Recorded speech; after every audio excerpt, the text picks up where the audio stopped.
गणानान्त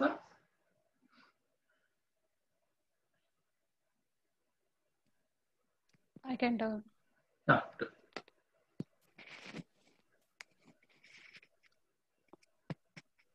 Om Gananant tva Ganapatikum Havamahe Kavin Kavinamupamashravastamam Jyeshtarajam Brahmanam Brahmanaspata Anashranvannoti Bissidasadanam Om Shri Mahaganapataye Namaha. ओम श्री सरस्वत्यै नमः।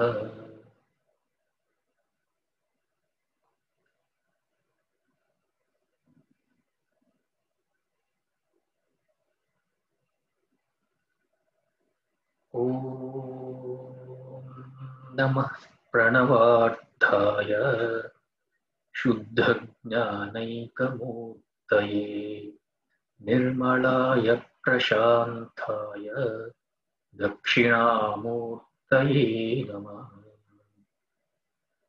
सदाशिवसमारम्भां शङ्कराचार्यमध्यमाम् अस्मदाचार्यपर्यन्तां वन्दे गुरुपरम्पराम्। गुरुर्ब्रह्मा गुरुर्विष्णुः गुरुर्देवो महेश्वरः गुरुरेव परं ब्रह्म तस्मै श्री गुरवे नमः। चिन्मयं व्यापि यत्सर्वं त्रैलोक्यं सचराचरं तत्पदं दर्शितं येन तस्मै श्री गुरवे नमः।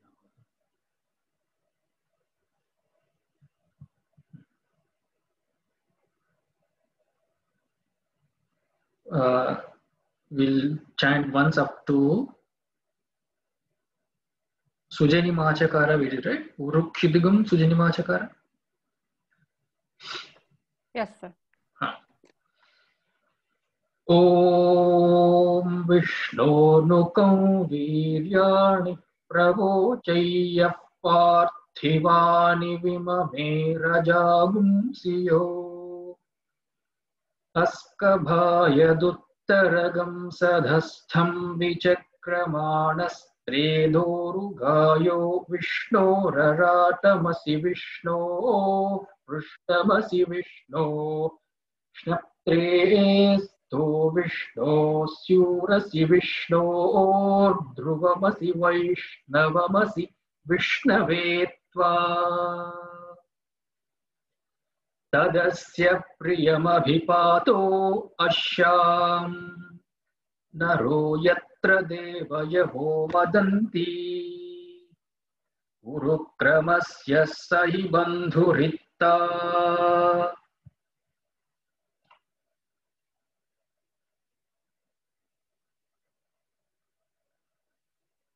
Vishno Pade Parame Madhva Utsaha Pratad Vishnustavate Viryaya Brugona Bhimah Kucharo Girishtaha Yasyorushu Trishu Vikramaneshu Adhikshiyanti Bhuvanani Vishva Paromatrayatanuvavrudhana Nate Mahitvamanvashnuvanti Ubhete Vidmarajasi Prithivya Vishno Devatvam Paramasya Vitse Vichakrame Prithivi Mesha Etam Kshetraya Vishnurmanushe Dashasyan Dhruvaso Asya Kira Yojana Saha Urukshitigum Sujani Machakara.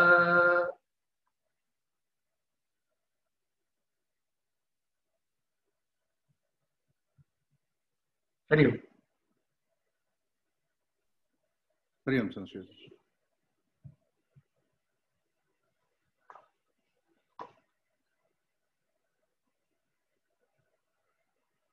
Trirdeva Prithvi Mesha Etam Trirdeva पृथिवीमेष एताम्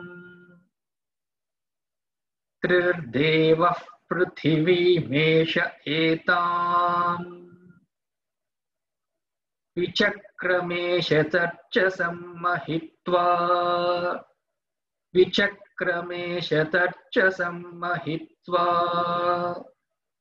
विचक्रमेश तर्चसं महित्वा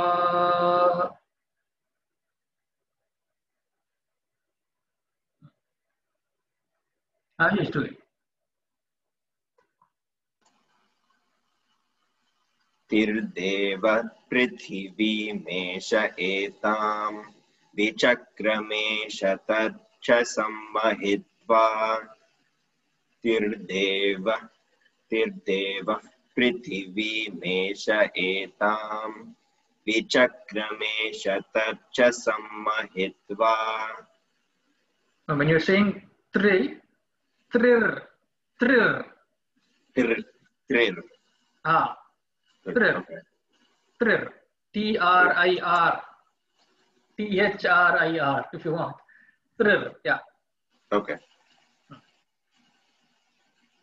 Want to try once? Okay. So, त्रिर्देव पृथिवीमेष एताम् त्रिर्देव पृथिवीमेष एताम्. Okay. Continue. Vichakrame. विचक्रमे शतर्चसं महित्वा विचक्रमे शतर्चसं महित्वा. Yeah. Okay. Hindi word, right? त्रिर्देवः पृथिवीमेष एताम् विचक्रमे शतर्चसं महित्वा त्रिर्देवः पृथिवीमेष एताम् विचक्रमे शतर्चसं महित्वा. Krishna. त्रिर्देवः पृथिवीमेष एताम् विचक्रमे शतर्चसं महित्वा त्रिर्देवः पृथिवीमेष एताम् विचक्रमे शतर्चसं महित्वा. Yeah. Sunita.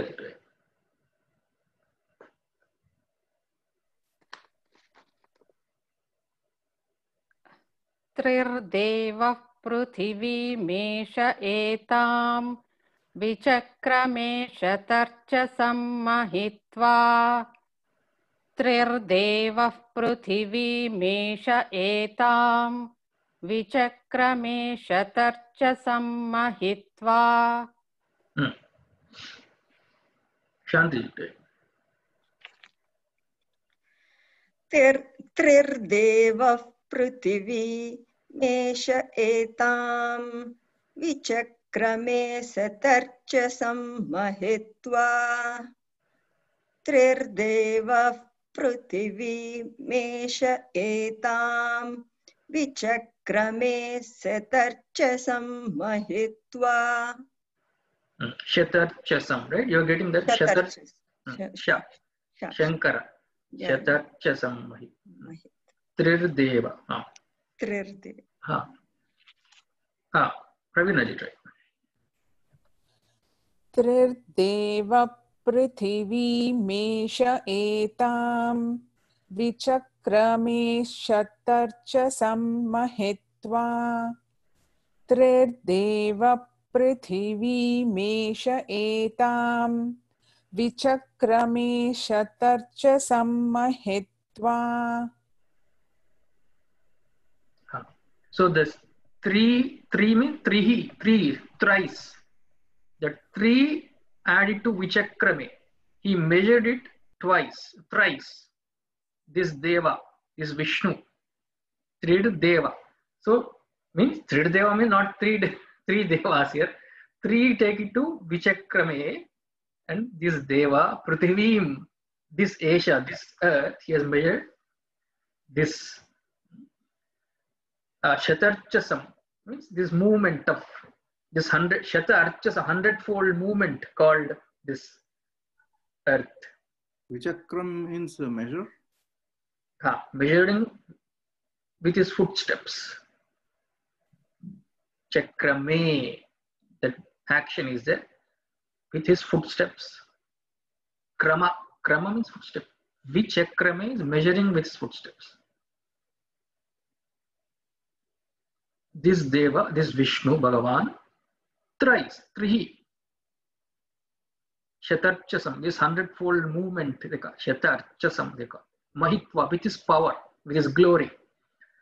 Pravishhnurastu tavasastaviyan. Pravishhnurastu tavasastaviyan.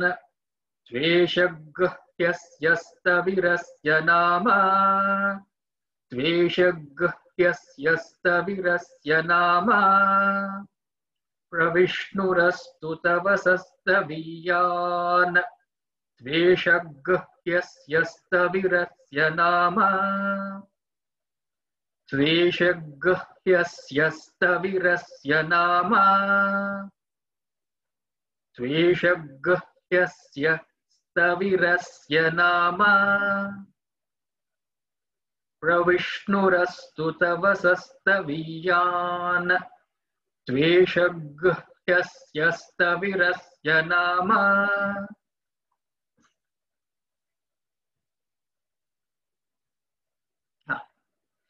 Hindi word, right?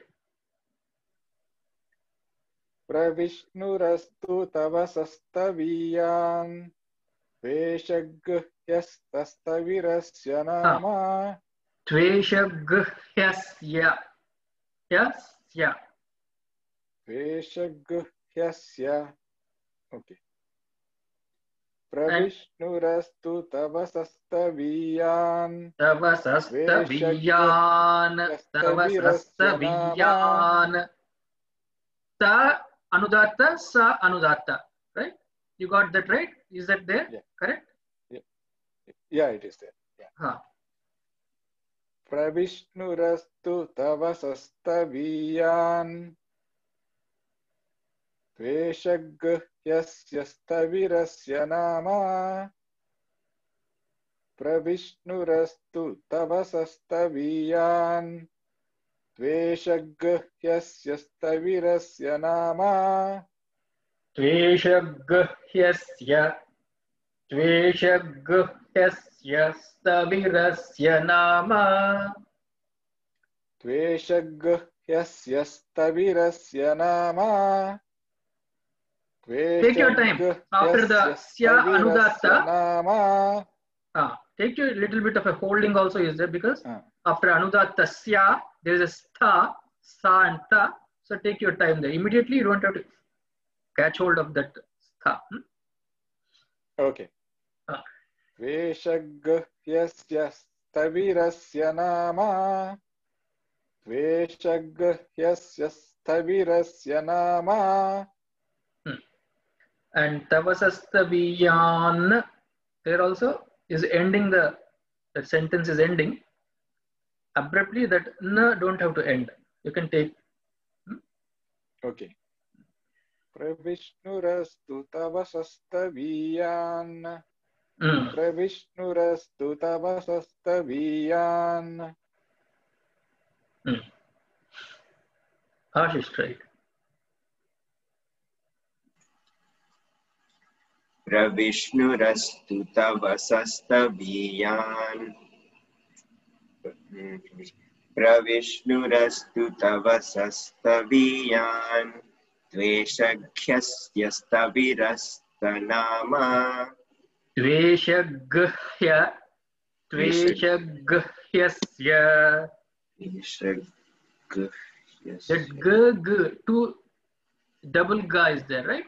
So Tveshaghyastavirasya.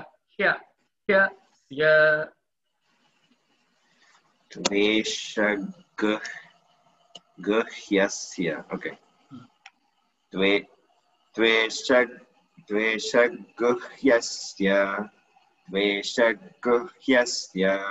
द्वेषगह्यस्यस्तविरस्य नाम द्वेषगह्यस्यस्तविरस्य नाम द्वेषगह्यस्यस्थविरस्य नाम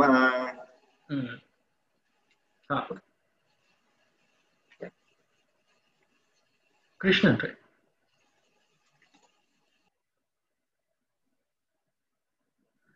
प्रविष्णुरस्तु तव सस्तवीयान् द्वेषगह्यस्यस्तविरस्य नाम. It is not ha, ya. Yeah. Ha and ya mixed. Ha, ya, ya. द्वेषगह्यस्य. Okay. द्वेषगह्यस्यस्तविरस्य नाम प्रविष्णुरस्तु तव सस्तवीयान् द्वेषगह्यस्यस्तविरस्य नाम. Right. प्रविष्णुरस्तु तव सस्तवीयान् द्वेषगह्यस्यस्तविरस्य नाम. Yeah. Sunita ji.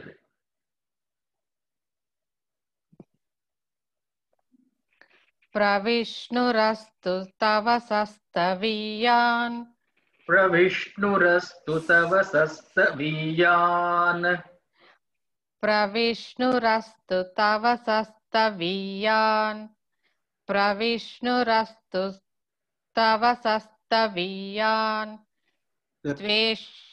Sorry to interrupt. That V is Swarita, right? Swarita. Yes, V is Swarita. V. Tava sastaviyan. Is that the right way? Correct. But I'm hearing Tava sastaviyan. Tava sastaviyan. Pravishnurastu tava sastaviyan. Tveshaguhyasya stavirasya nama. Pravishnurastu tava sastaviyan. Tveshaguhyasya stavirasya nama.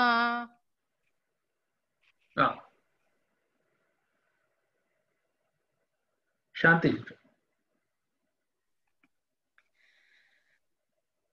Pravishnurastu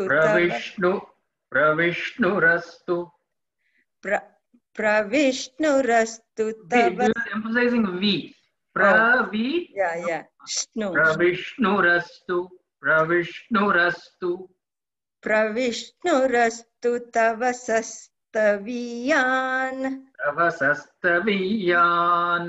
tava sastaviyan. Pravishnurastu tava sastaviyan. Tveshagyasya stavirasya nama. Tveshaguhyasya stavirasya nama. Tveshaguhyasya stavirasya nama. Stavirasya nama.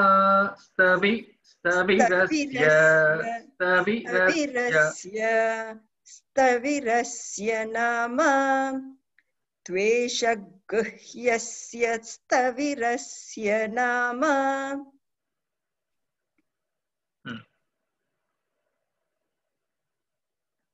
Do once more. One more time. Pravishnurastu. Pravishnu. No. Pravishnurastu tava sastaviyan. Tava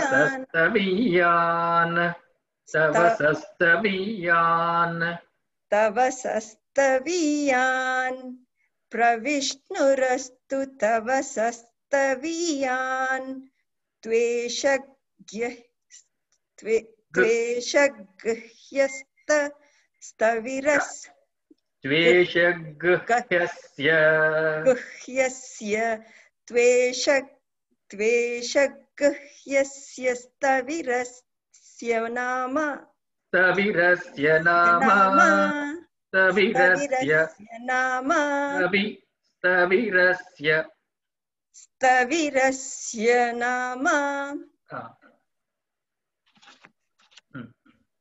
You want to try again? Okay, Pravina ji, right? Okay. Pravishnu-rastu tavasastaviyan.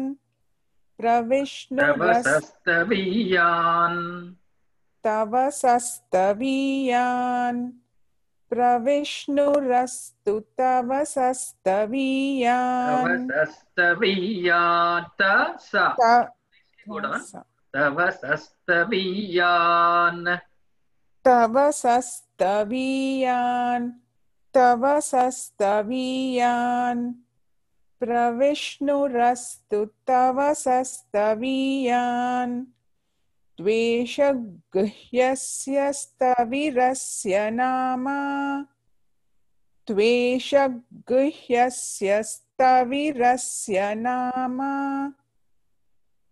Pravishnu-rastu tavasastaviyan.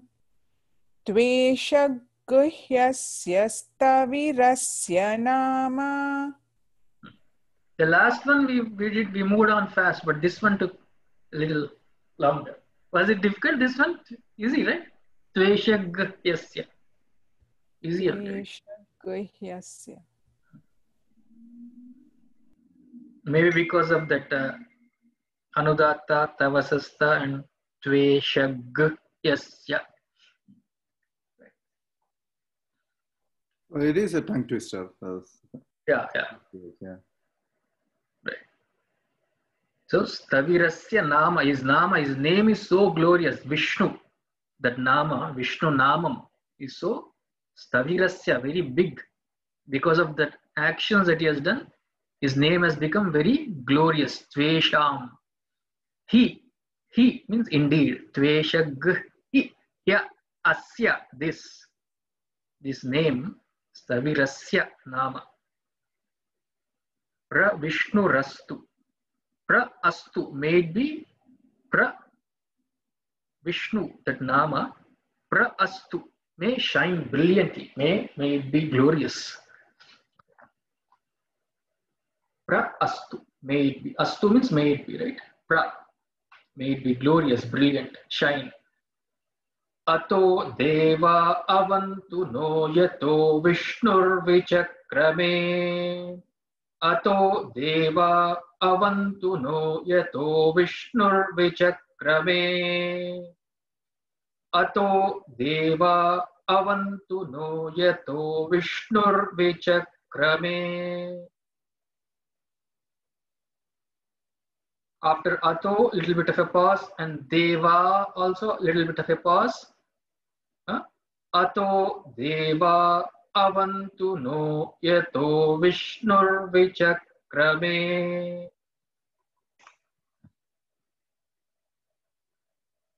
Sunita ji, try.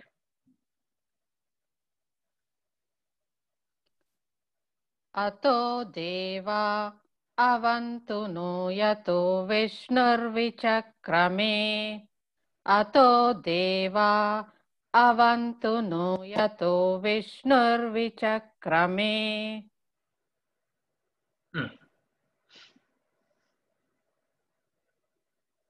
Krishnan. Ato deva avantu no yato Vishnur vichakrame. Ato deva avantu no yato Vishnur vichakrame. Did it sound different or was it okay? They has Anudatta. Yeah, they has an Anudatta. Anudatta. They has Anudatta. You didn't get Anudatta, I thought? I didn't have Anudatta in my is it? Vijnanam. Yeah, but the book has. So I will correct it. Correct.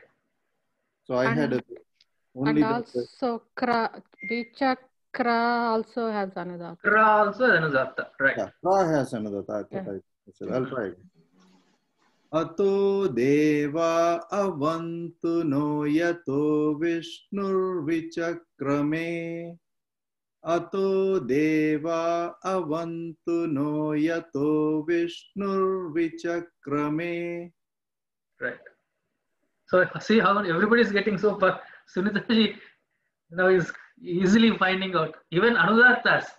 See, when somebody is singing, a lay person can find out maybe Swaritas. Because any person say Vishnu, he can say he will not know what Swarita is, a lay person, but then he knows why he has raised that, he knows. But Anudatta as a lay person cannot find out. See, only a person who has practiced can find out Anudattas also.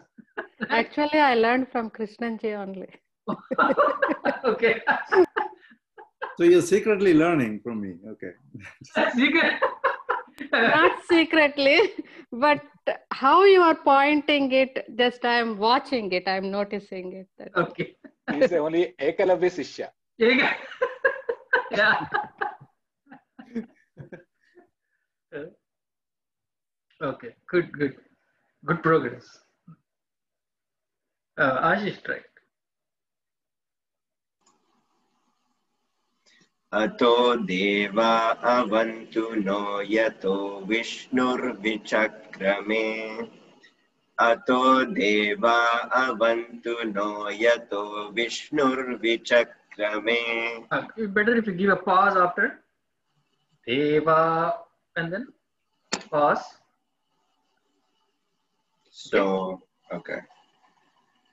Actually, after ato also, did I say pause? Maybe so just like a slight not required. Maybe pause. after deva, pause. Yeah. So slight pause. Okay. After ato also, there must be a pause, I thought. Yeah, there is. Yeah. You said both spots.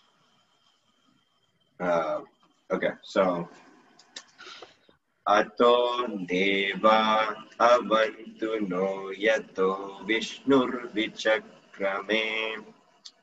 Ato deva avantu no yato vishnur vichakrame.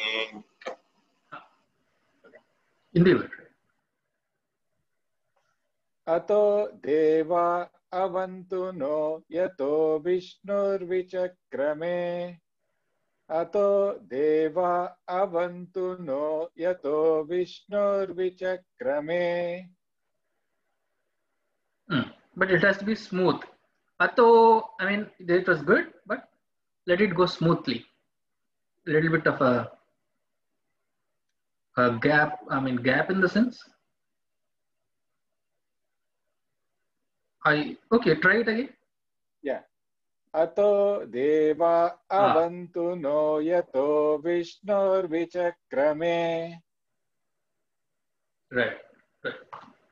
Okay, I understood the difference. Praveen, has it right? Ato deva avantu no yato vishnur vichakrame. Ato deva avantu no yato vishnur vichakrame. Don't stress on yato. No. Yato only, no? The tha. Only tha, the first tha. And not too much of a pause. Maybe because of your practicing, you are giving maybe, but not required that much of a pause. Okay. Try it once again. Ato deva avantu no yato vishnur vichakrame. Ato deva avantu no yato vishnur vichakrame. Okay. Prithivya saptadamabihi. Prithivya saptadamabihi. Prithivya saptadamabihi. Saptadamabihi. Saptadamabihi. पृथिव्या सप्तधामभिः.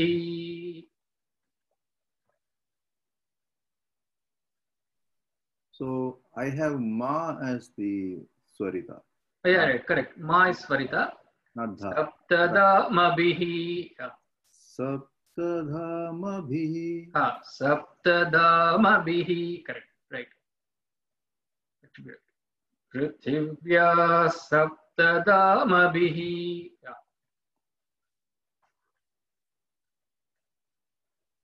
Right, Krishnan? Right. So Prithivya Saptadhamabhihi. Prithivya Saptadhamabhihi. Prithivya Saptadhamabhihi. Saptadhamabhihi. Yeah. Try again.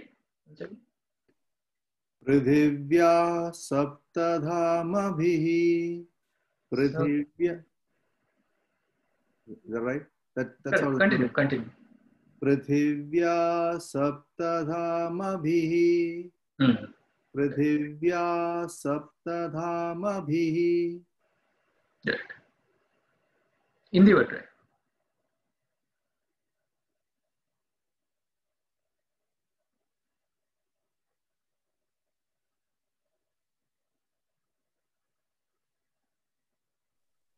In the word? Yeah. Prithivya Saptadhamabhihi. Prithivya Saptadhamabhihi. Pruthi. That's okay. Got it. Pruthi. Prithivya Saptadhamabhihi.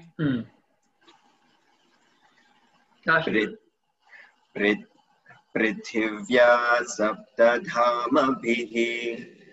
Prithivya Saptadhamabhihi. Sundar.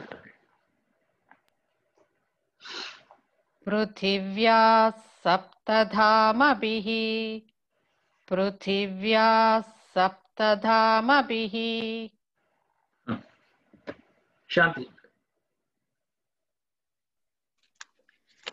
पृथिव्या सप्तधामभिः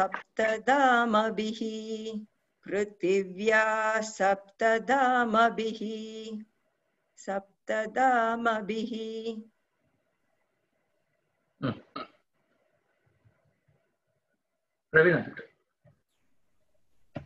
पृथिव्या सप्तधामभिः पृथिव्या सप्तधामभिः.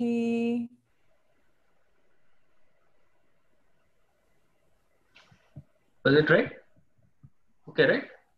Was it good?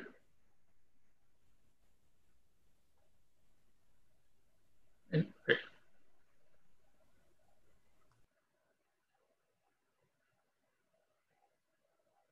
Saptadhama, the 7 abodes or worlds, you can say. Right. So, can you give the meaning of the line above that? That Tvesha Guhya Sthavirasya Nama. So you get the meaning of Rasya Nama. That's a glorious. But what was the first part of that? If you don't mind. Tvesha Guhasya. That Tvesha Gu means, of course, Gu anyway, it's a Vedic usage, right? So Tvesham, you can say. Tvesham means his, that glory. Tvesham is very glorious indeed. He means indeed. Yeah. So Tvesha, yeah, 3 are there. Actually, if you split it to Eshaha, he will be there. But then a combined meaning can be that Tvesham means that very glorious nama, name. He means indeed. He Tvesham, he asya, stavirasya. Stavira means big, very big. Nama, name. The glorious name. Big means here glorious, right? Thank you. So this is not guhyam means secret. No, not guhyam. No. Guhyam means the secret. It is tvesha, tvesham. Because ga is as usual, like raja, gumsi. Here two gas are there. So it's we can't say why because it's Veda. We can't question it. How it came.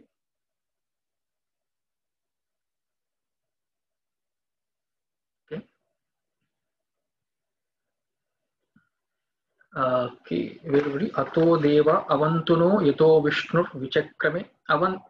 Avatu means avantu or avatu, protect. Sahana avatu, right? May he protect us, protector. Deva, that Vishnu, or here also it can be the sun also. We are talking about symbolically the sun. May the sun rays. Naha means us, avatu. May protect.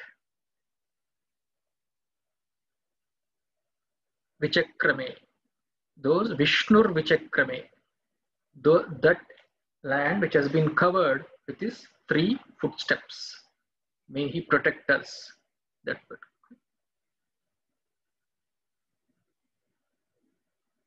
Prithivya Saptadamabhi. You can also apply to the sun also, right? The sun, the 7 worlds we say, right? The 7 upper worlds, of course, 7 in the sense it can be the 7 lower worlds also, right? Say right? Bhuvaswa, right? And then Satya up to Satya Loka. And then the Patala Lokas also.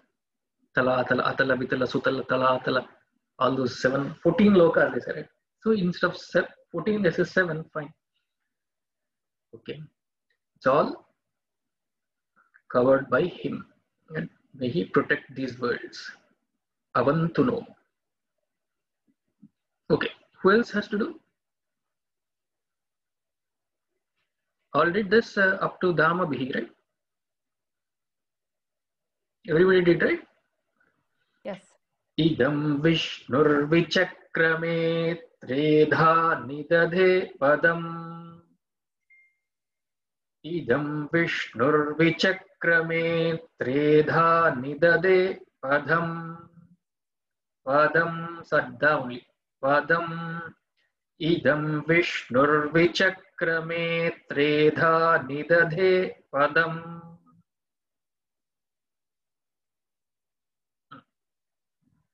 Ashish, correct. Idam Vishnur Vichakrame Tredha Nidadhe Padam. Idam Vishnur Vichakrame Tredha Nidadhe Padam. Krishna. Idam Vishnur Vichakrame. E has Anudatta, so it should be Idam, yeah, E has Anudatta. Idam Vishnur Vichakrame Tredha Nidadhe Padam.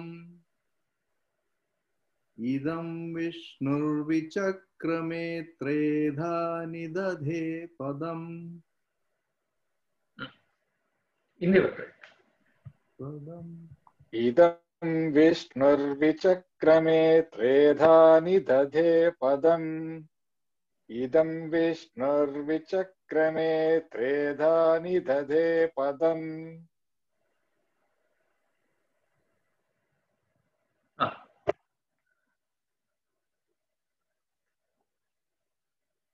Sunita. Idham Vishnurvichakrame Tredha Nidadhe Padam. Idam Vishnurvichakrame Tredha Nidadhe Padam. Da is Swarita. Is that right? You got the Swarita? Da, Nida. Yes. Nidhade. Nidhade Padam. Okay. Shanti. Idam Vishnur Vichakrame Treda Nidade Padam. idam vishnurvichakrame treda nidade padam. Treda nidade padam. Treda nidade padam. Treda nidade padam. Ah, right, you corrected it. There is no Sarita, da only Sarita. That's corrected it, yes.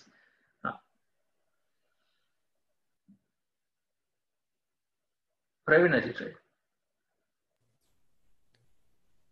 Idam Vishnur Vichakrame Treda Nidhade Padam. Idam Vishnur Vichakrame Treda Nidhade Padam. Samudhamasya pagum sure. Samudhamasya pagum sure. Samudhamasya pagum sure. Sure. Su anudatta, right?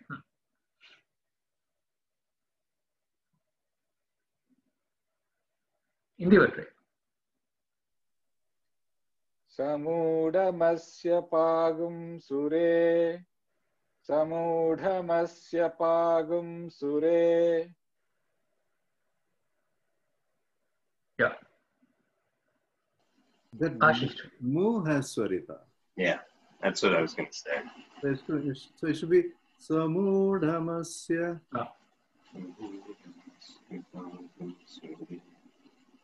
Yeah, that's right. Samudhamasya pagum sure.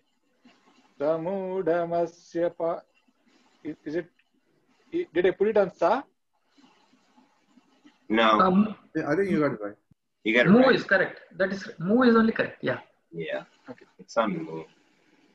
Samudhamasya pagum sure. Samudhamasya pagum sure. Yeah. So pagum means palm sure, means the dust of his foot. Palm sure. Pagum is palm sure. Means all these words are enveloped by his dust of his foot. Means it has been sanctified.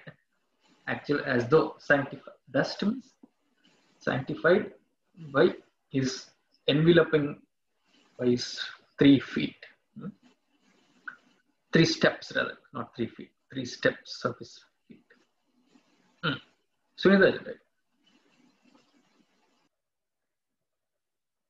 Samudhamasya pagum sure. Samudhamasya pagum sure. Correct, right? It's good. Pravinaji, right? Samudhamasya pagum sure. Samudhamasya pagum sure. Shanti. Samudhamasya pagum sure. Samudhamasya pagum sure. Trini pada vichakrame Vishnur gopa adabhyah. Trini pada vichakrame Vishnur gopa adabhyah. Trini pada vichakrame Vishnur gopa adabhyah. After Vishnur gopa, little bit of a pause. Adabhyah.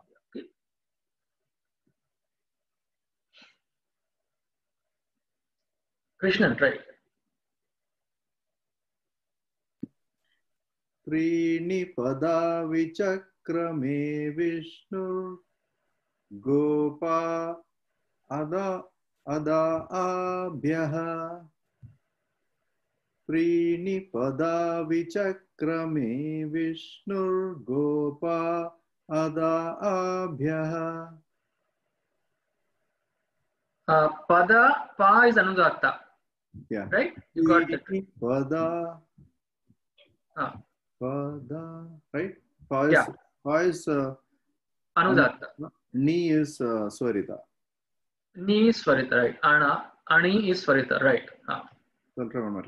Trini pada vichakrame Vishnur Gopa Ada Abhyaha. Correct. Trini pada vichakrame Vishnur Gopa Ada Abhyaha. Yeah. Ashish. त्रीणि पदा विचक्रमे विष्णुर्गोपा अदाभ्यः त्रीणि पदा विचक्रमे विष्णुर्गोपा अदाभ्यः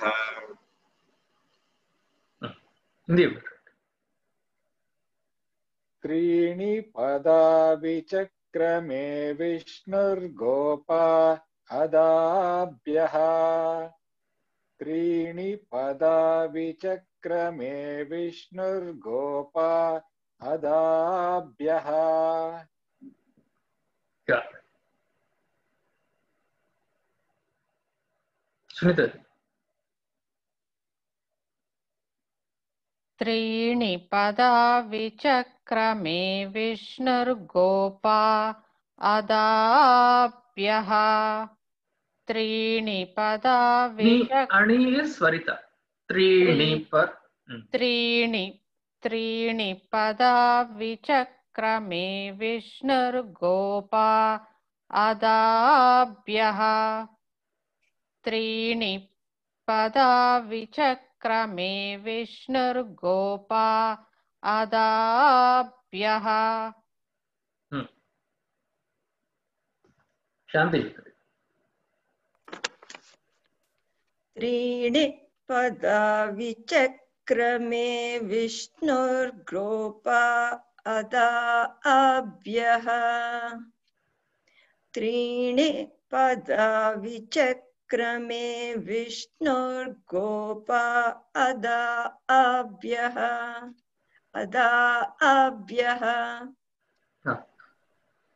And then when you're going to Trini, I mean, but teaching it will be good. When you're teaching maybe Swarita, you do that nicely as if you're saying that. Okay. So it'll be smooth a bit, okay?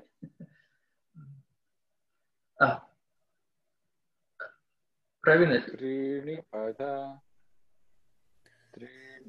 त्रीणि पदा विचक्रमे विष्णुर्गोपा अदाभ्यः. Sorry. In the way, I kept you on mute. Continue, Praveen. त्रीणि पदा विचक्रमे विष्णुर्गोपा अदाभ्यः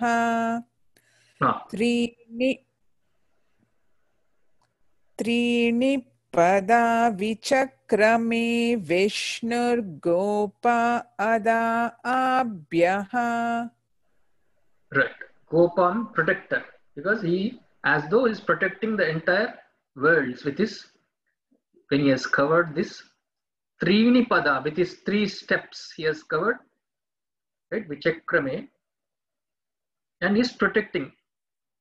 Adabhyaha, impossible to conquer. He has inconquerable power. And so with it, he is protecting us, protecting the dharma, as we can say that.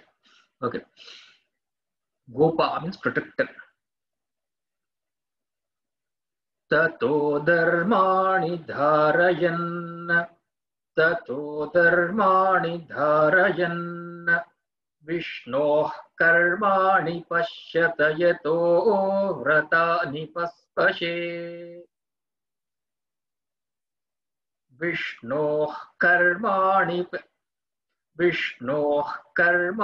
pashyata yato vratani paspashe.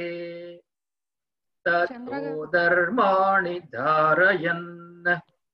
Vishnoh कर्माणि पश्यत यतो व्रतानि पस्पशे. Chandra garu, pashprushe or pashpashe? Paspashe, paspashe, spa. The Vijnanam has pasprashe and the book has paspashe. Yeah, paspashe only you correct it. Yeah. Tato dharmani dharayan Vishnoh karmani pashyata yato vratani paspashe.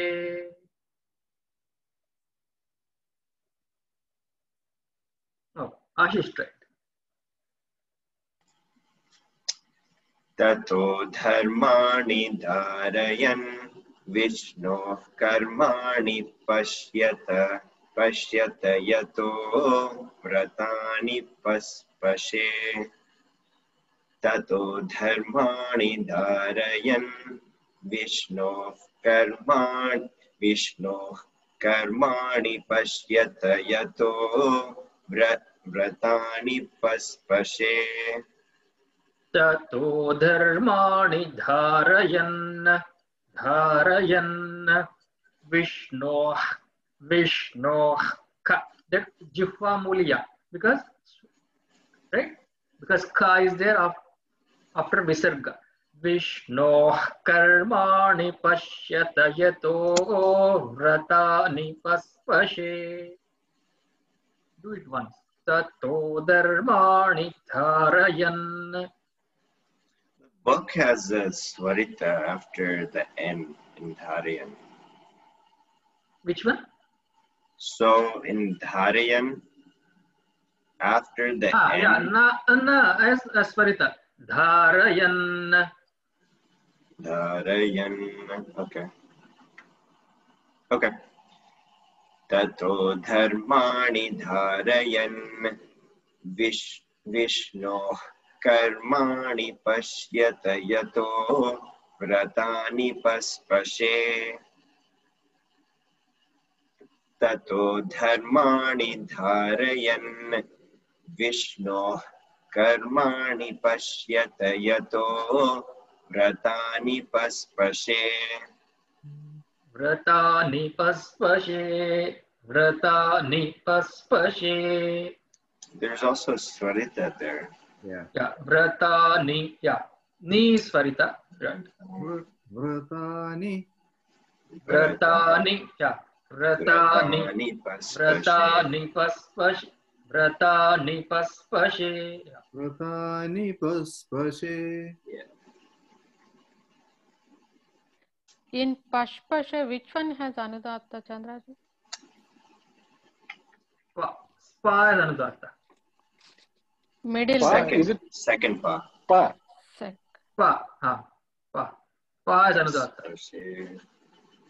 Meaning pa has the anudatta. Paspashe. Yeah, paspashe. Yeah, pa is anudatta. Paspashe.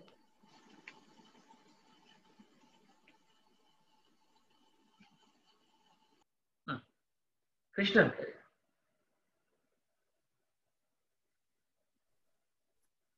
Tato dharmani dharayan. So that, and I have a question. When there is swarita in previous places, what we did was dharayan. That's what we are doing now. So, okay. So you have to say dharayan. Yeah. Right? Okay. Yeah. Tato dharmani dharayan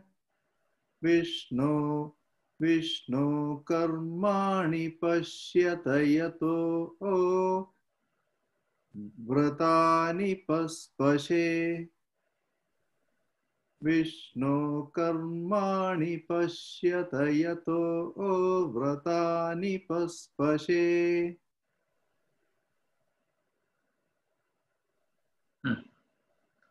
Hindi word.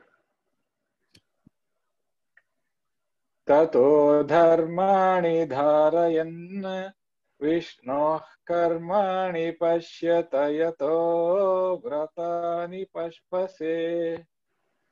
tato dharmani dharayan Vishno karmani pashyata yato vratani pashpashe.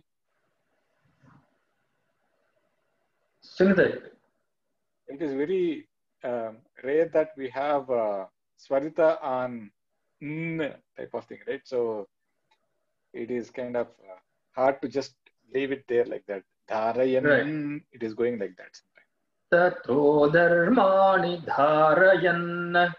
So you do that in n. So you don't leave it at n. So you say like dharayan. Tato dharmani dharayan.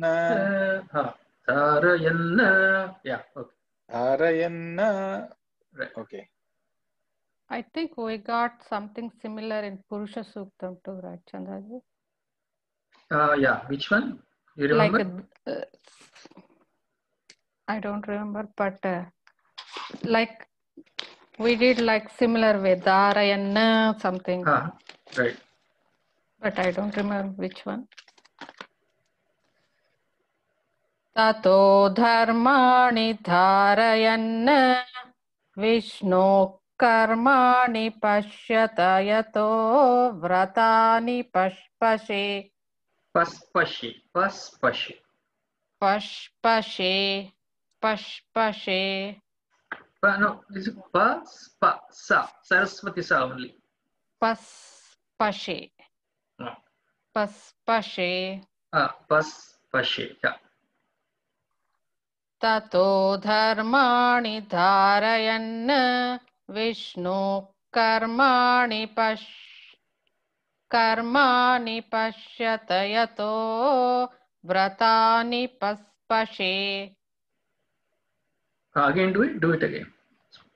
Tato dharmani dharayan Vishnu karmani pashyata yato vratani paspashe.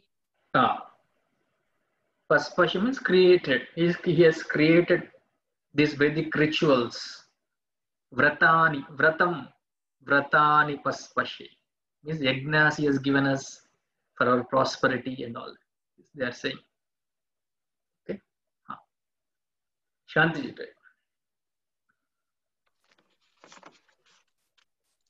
Tato dharmani dharayan Vishnu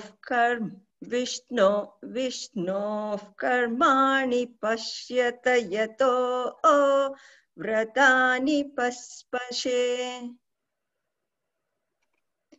Yato dharmani dharayan. Tato. Sorry.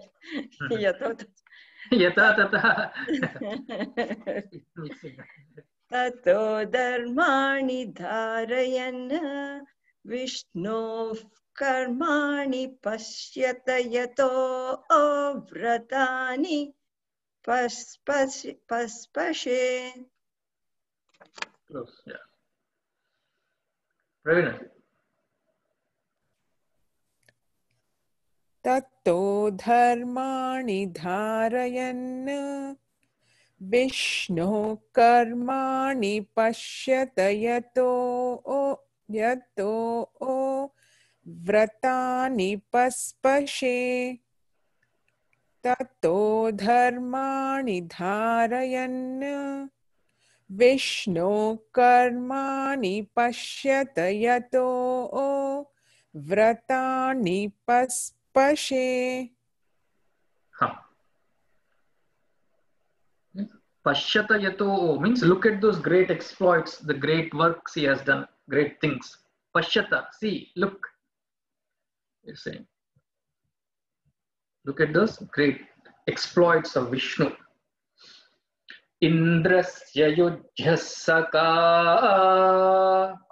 Indrasya yujyasaka.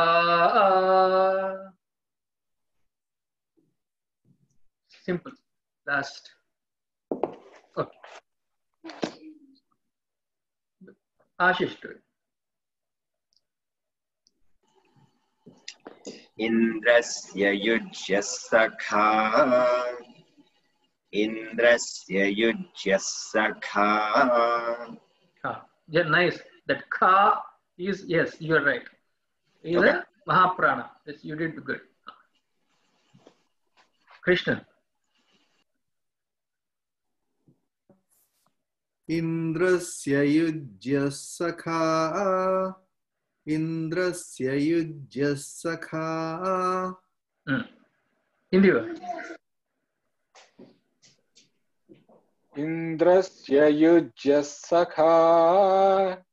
Indrasya yujya sakha. Sunita ji. Indrasya yujya sakha. Indrasya yujya sakha. Right. Shanti. Indrasya yujya sakha. Indrasya yujya sakha. Okay. Good. Pravina. Indrasya yujyasya sakha. Only yujya. Only yujya sakha. Yujya sakha. Sakha means friend. Friend. Indra is the friend, as though, right? Friend of Vamana. Because brother actually. Continue. Indrasya yujyasakha. Indrasya yujyasakha. Right. We'll end it here. Next one is Tad Vishno Paramam Padagam Sada Pashyanti Surayah. Okay, here we will end it. We'll do Gita. Right? So next week, Krishna, I think you are not there, right? Thursday. So we will complete. Maybe the recording is there, right? We will revise on Saturday. Okay.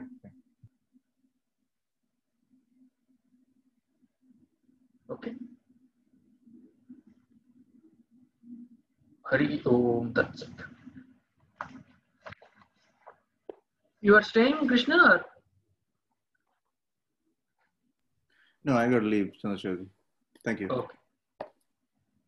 Okay, then I'll see you next Saturday. Thursday you're off. You're not coming, right? Okay. Hari Om. Hari Om. Hari Om, Kritika. How are you? Hari Om, I'm young. Good. Right.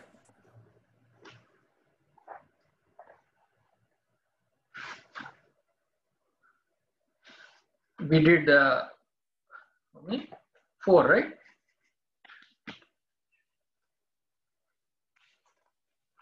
We did 4. We do the 5th one. Right? Somebody wants to do the Gita Dhyanam first one, Parthaya Pratibodhita. Who wants to?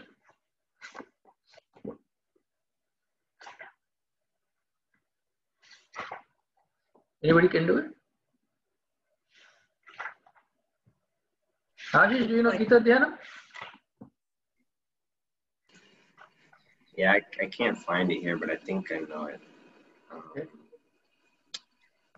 Om Parthaya Pratibodhitam Bhagavata Narayanena Swayam Vyasena Grahitam Purana Munina Madhye Mahabharatam Advaitamritavarshinim Bhagavatim Ashtadashadhyayinim Ambatvam Anusandadhami Bhagavad Gita Bhavadveshinim. Yeah, that's one is enough. Okay. First one. I'm going to keep going.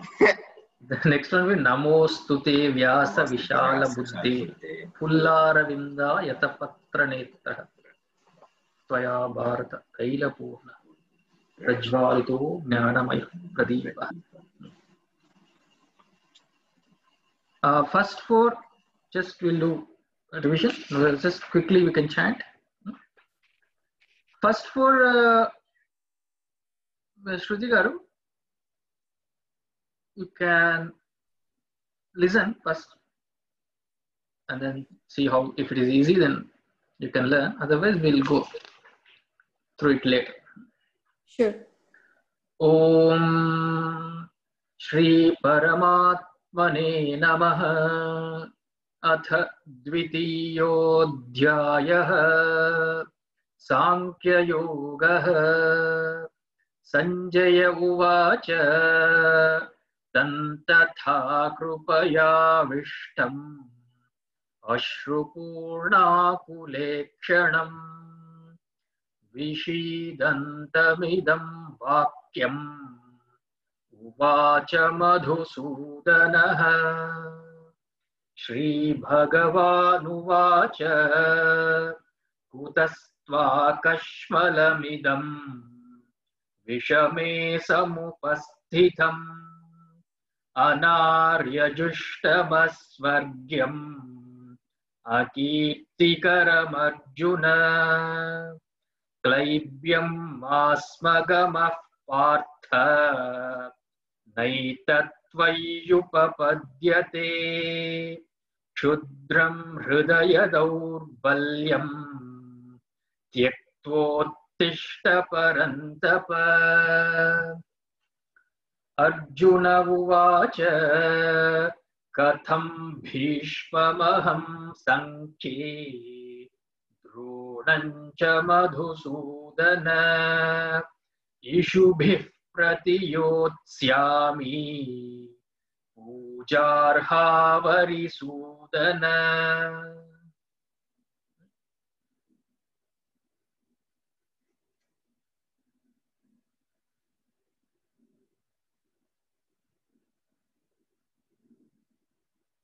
One person can repeat, can do it. All four. Will give. No, yes, Sunita ji, do it.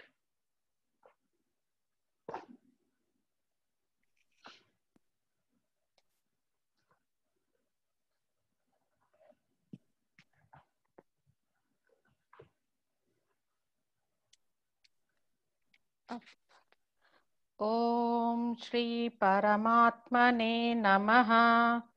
अथ द्वितीयोऽध्यायः सांख्ययोगः। संजय उवाच तन्तथा कृपयाविष्टम् अश्रुपूर्णाकुलेक्षणम् विषीदन्तमिदं वाक्यम् उवाच मधुसूदनः। श्रीभगवानुवाच कुतस्त्वाकश्मलमिदं विषमे समुपस्थितम् अनार्यजुष्टमस्वर्ग्यम् अकीर्तिकरमर्जुन। क्लैब्यं मास्मगमः पार्थ नैतत्त्वय्युपपद्यते। क्षुद्रं हृदय दौर्बल्यं त्यक्त्वोत्तिष्ठ परन्तप। अर्जुन उवाच कथं भीष्ममहं संख्ये द्रोणं च मधुसूदन। इषुभिः प्रतियोत्स्यामि पूजार्हावरिसूदन। They take care of the jush, like anarya jushtam. Instead of justam, I think still I am hearing tyaktvottishta. Tyaktvottishta. Tishta. Tyaktvottishta. Instead of sta, that you are doing sa, I think there. Shta. Shanmukasha. Tyaktvottishta. Close. I will practice that.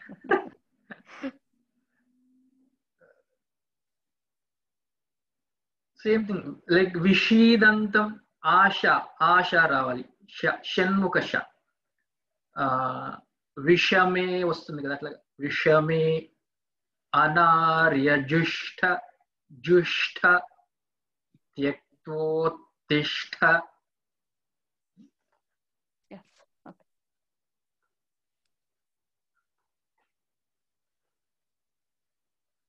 Ashish, just do repeat the one line each. Guru nahatva hi mahanubhavan. Guru nahatva hi mahanubhavan. Guru nahatva hi mahanubhavan. Shreyo bhoktum bhaikshamapiha loke. Shreyo bhoktum bhaikshyamapiha loke. Shreyo bhoktum bhaikshyamapiha loke. Hatvardhakamanstu gurunihaiva. Hatvardhakamamstu gurunihaiva. Hatvardhakamamstu gurunihaiva. Is kamanstu, right? Kamanstu, okay. Instead of kamam, kamanstu. Na. Kamanstu, okay. Hatvardhakamanstu gurunihaiva. Bhunjiya bhogan rudhira pradigdhan. Bhunjiya bhogan rudhira pradigdhan.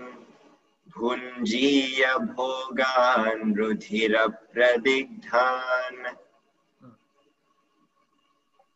Shekhar, question. Ah.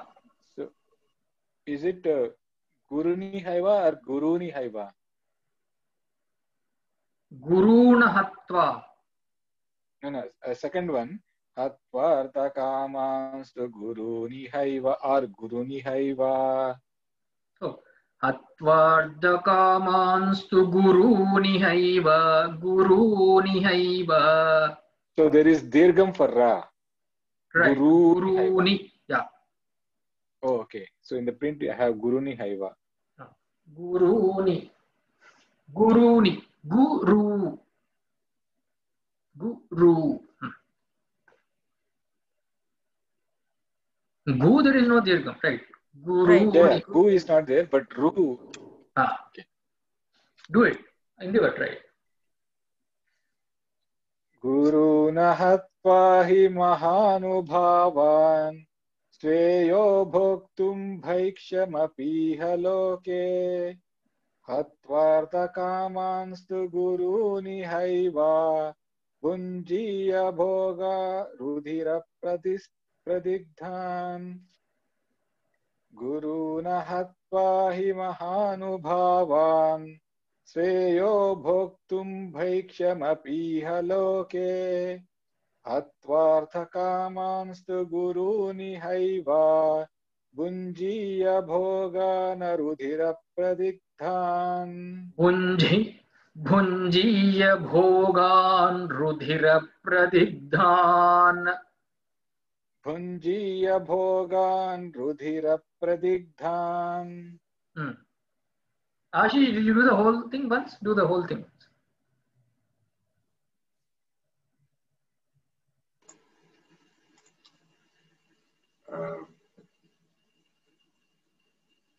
Whole shloka. The fourth or fifth? Fifth. Yeah. Guru nahatva hi mahanubhavan Shreyo bhoktum bhaikshyamapiha loke. Hatvartha kamanstu guruni haiva. Bhunjiya bhogan rudhira pradigdhan. Shruti, you want to try? I'll try. Try.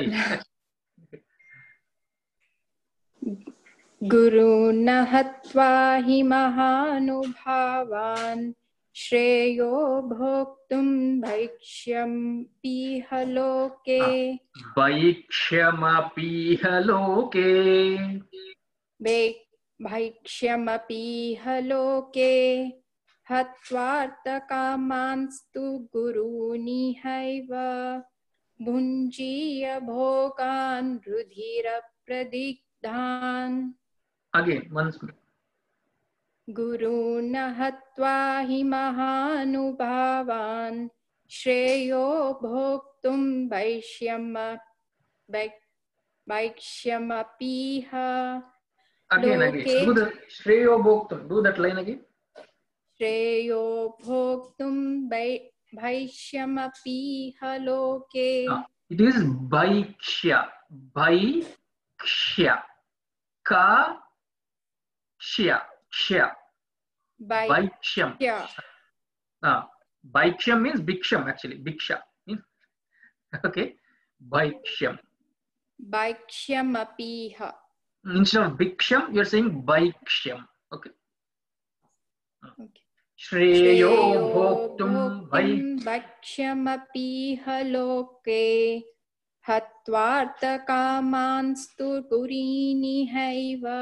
Hatvartha kamanstu guruni haiva. Hatvartha kamanstu guruni haiva.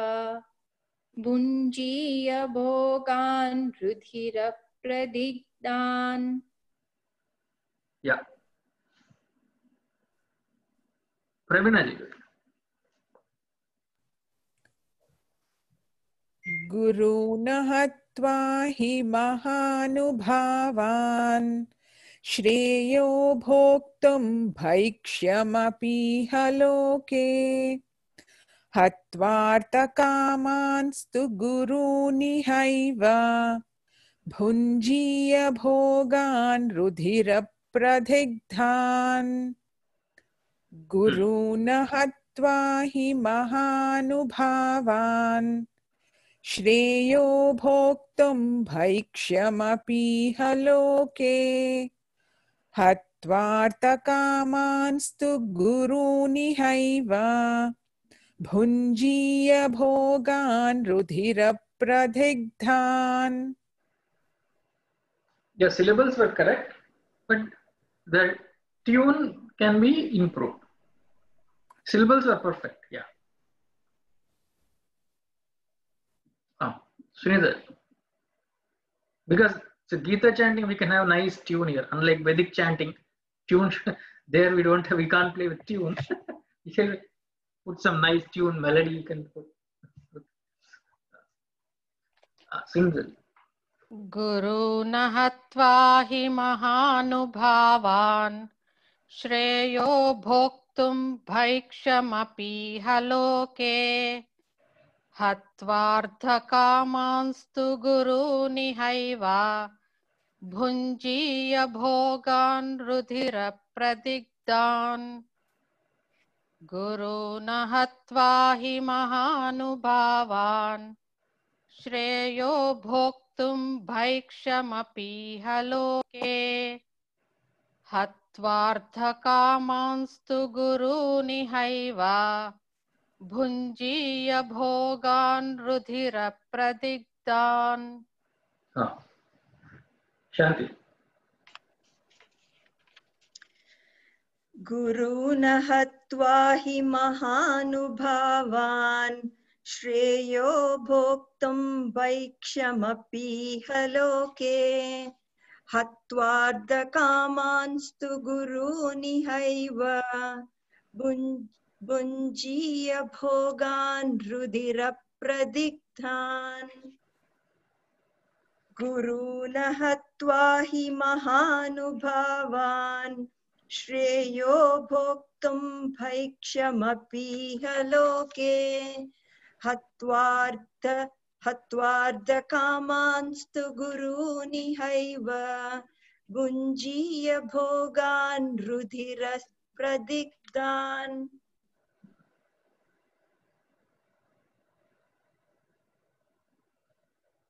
So when we're teaching the children, take care of the syllables, right? So which we'll be doing soon, right? On Saturday, as I said, wherever there is Mahaprana, Bhaiksham, Bhoktum, Shreyo Bhoktum, Bhaiksha, Gurunahatva, Mahanubhavan, Mahanubhavan. Bunjiya bhogan rudhira pradigdhan. So rudhira pradigdhan means, rudhira means blood. Bunjiya, sense pleasures soaked in blood. He said. Arjuna is giving lecture to Krishna. What is the use of killing great masters, right? Guruna ahatva. Ahatva means killing. Having killed these great gurus, what is the use of these sense pleasures? He is giving a lecture to Krishna here, right? Then rather than killing them, Shreyo Bhoktum Bhaiksham, that Bhiksha is better than killing them, he's saying. So actually Bhiksha is only for sannyasis, brahmacharis, and maybe vanaprasthis, because they are also old. As a grihasthas, we are the one who support all these three. But he is a grihastha and he is a kshatriya. So it is a confusion of dharma there, what to follow. So, but in the 7th verse only, he will surrender to the great teacher, Krishna. Here he has not yet become the disciple. He is still lecturing Krishna. But in the 7th verse, he will surrender and become a disciple. Okay. But we could do only one. I don't know why, because we had 15 minutes only today. Maybe, right? We will. Shall we do one more if you have 5 more minutes? Is it okay? Okay for me, Chandra Garu. Okay. Sure. Nachai. Pravina ji, do it. Nachaitad vidmah kataranno gariyah. Nachaitad vigna kataranno gariyah. It is dvidmaha. Dvidmaha. And then because of the visarga followed by ka, dvidmaha, there is a jihva muliya. Dvidmah. Dvidmah kataranno will come. Okay. Nachaitad vidmah kataranno gariyah. Nachaitad vidmah kataranno gariyah. Nachaitad vidmah kataranno gariyah. And if possible, the jihva mulya has to come little further nicely. Nachaitad vidmah. Dvidmah kataran, from your, as if from the throat. Chaitad dvidmah. Nachaitad dvidmah kataranno gariyah. Instead of pronouncing the visarga there completely, dvidmah, dvidmah, that visarga should not be, as you should not be pronouncing it there because of the ka.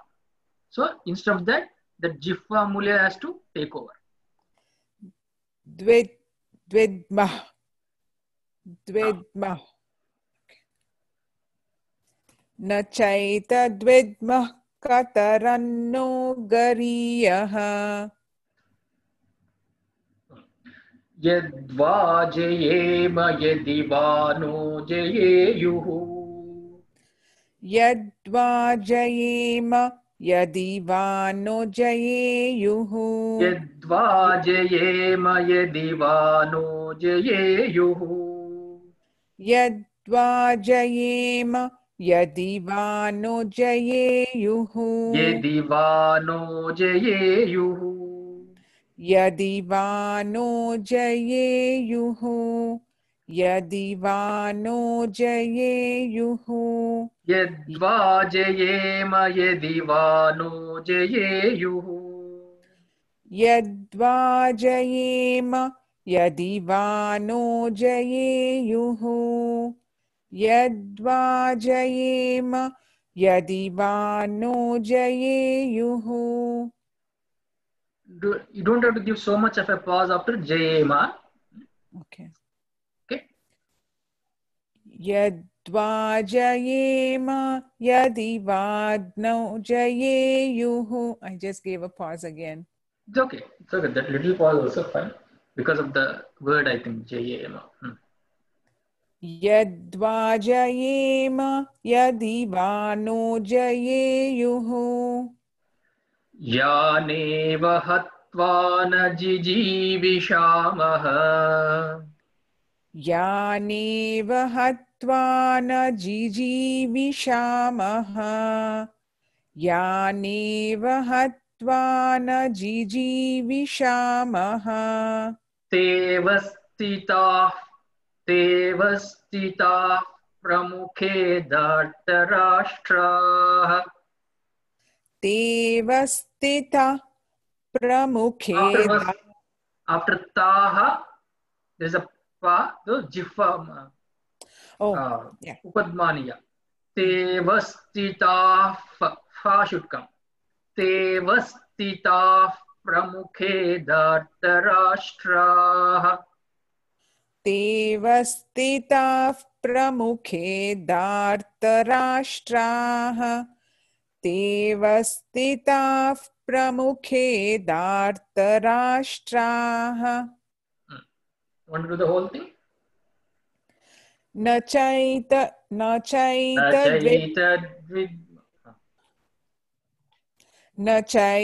dvibma kataranno gariyaha yadva jayema yadi vano jayeyuhu yaneva hatva na jijivishamaha tevastita pramukhe dhartarashtraha. Yeah, good. Ashish, try.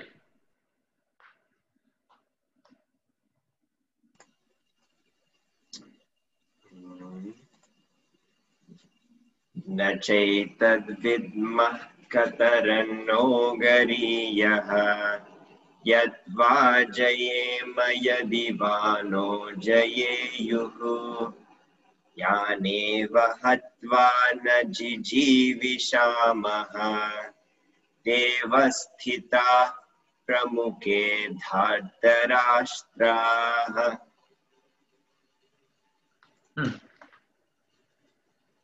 Shruti.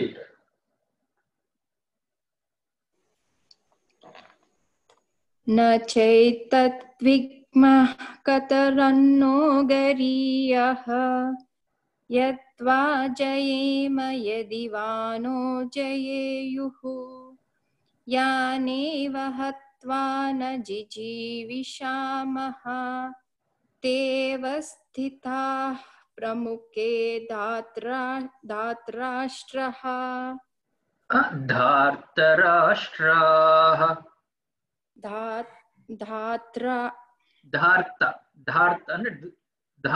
The sons of Dhritarashtra. So instead of Dhritarashtra, it's saying Dhartarashtraha.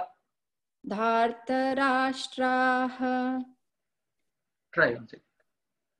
Na chaitatvikmah kataranno gariyaha yatva jayema yadi vano jayeyuhu yaneva hatva na jijivishamaha tevastitah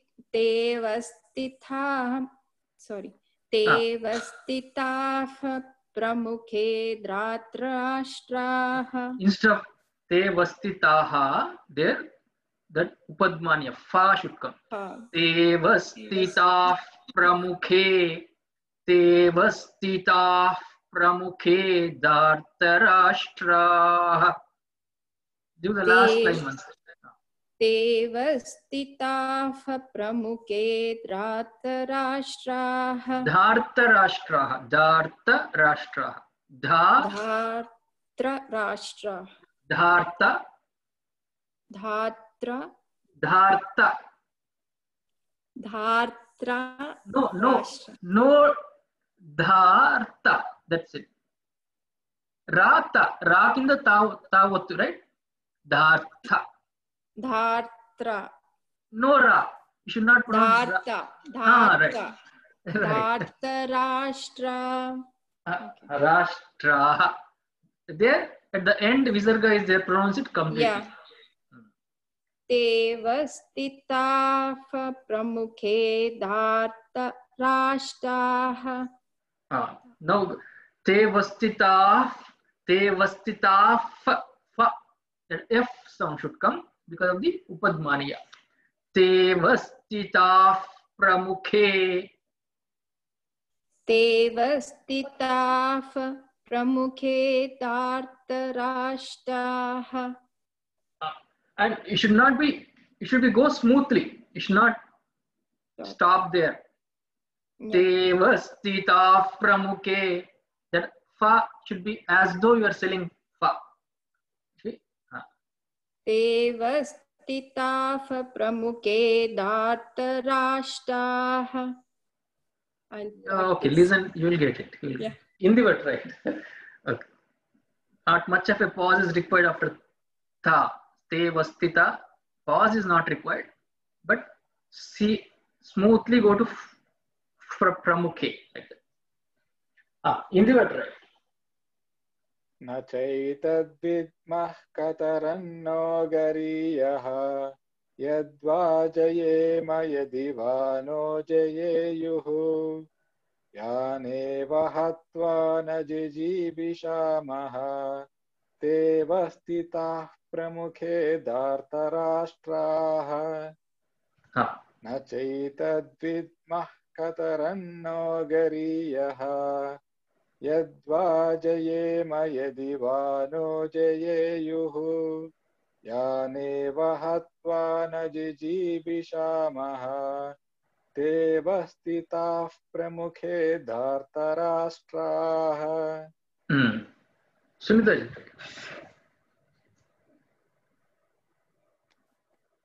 Na chaitad vidmah kataranno gariyah yadva jayema yadivano jayeyuhu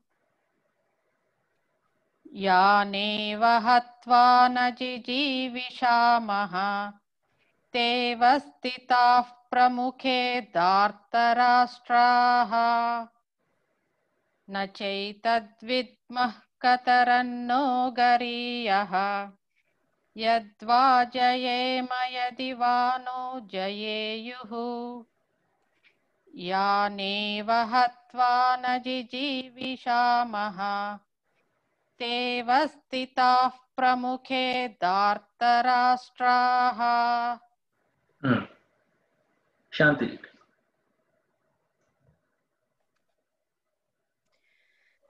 Na chaitadvidmah. Again. Na chaitadvidmah kataranno gariyah yadva jayema yadivano jayeyuhu yadva jayema yadivano jayeyuhu yaneva ragam yaneva hatva najijivishamah te vastitah pramukhe dartarashtra. You got it from this. I got it. Dartarashtra. Okay. Good.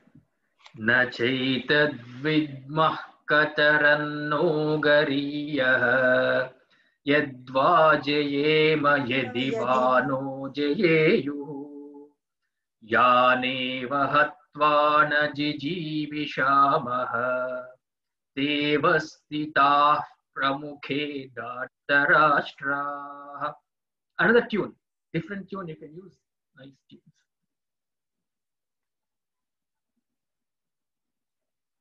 Oh, we took more than 10 minutes for one sloka. Because these are Trishtup Chandas. The others are Anushtup. Anushtup is easy. With the Trishtup Chandas, that meter, we have 2 more. I think up to 8 words. Yeah. 7 and 8 are also Trishtup Chandas. So instead of the 8 syllables, it will be 11 syllables in each padam. That's why the tune is different.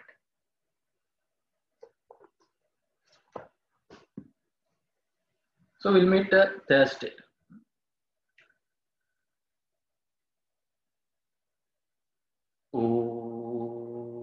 सर्वे भवन्तु सुखिनः, सर्वे सन्तु निरामयाः, सर्वे भद्राणि पश्यन्तु, मा कश्चित् दुःखभाग् भवेत्।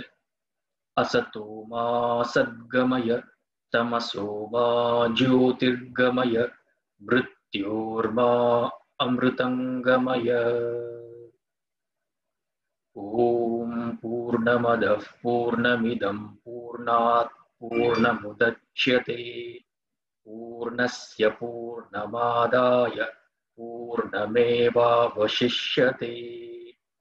ओम शांति शांति शांति। हरि ओम। श्री गुरुभ्यो नमः। हरि ओम। तत्सत्। हरि ओम। See you. Hari Om. Thank you, Chandra. Thank you. The first four, if you want, maybe you can take help of our other masters. Already they have learnt. Sure. Pravina ji, Sunita ji. Okay. Yeah. Thank you, Chandra. I will do it. Yeah. Hari Om.